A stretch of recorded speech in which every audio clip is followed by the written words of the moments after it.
साहेब नमस्कार. काय लावलंय हो इकडे रोजच्या रोज काय लावलंय रोडवर? अरे लोक परेशान होऊन चालले लोक इथं.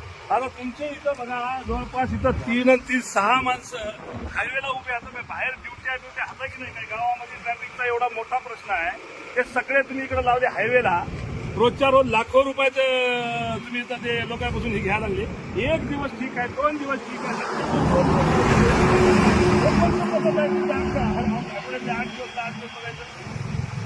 नाही हो, असं नाही. हे लोक इतकं हलकटपणाने बोलायला ना. लोक म्हणाले हे काय लावलंय म्हणायचे धंदा सगळा. असं नाही हो, हे बंद करा बरं बाबा, बिलकुल बंद करा. उद्यापासून नाही दिसले पाहिजे तुम्हाला. काय मला सांगा, तुमच्या इकडे काय उमरखेडमध्ये काय सोनं चोरायला यायचे लोक? काय कशासाठी आहे मोहीम मला काय लक्षातच येईना. नाही बिलकुल बंद करून टाका साहेब. उद्यापासून तुमच्याकडे वाहनं नाही दिसले पाहिजे मला बरं का. लय परेशान व्हायला लागलेत लोक घेणं. महाराष्ट्रात कुठं नाही, आपल्याचीच आहे. काय पद्धत आहे?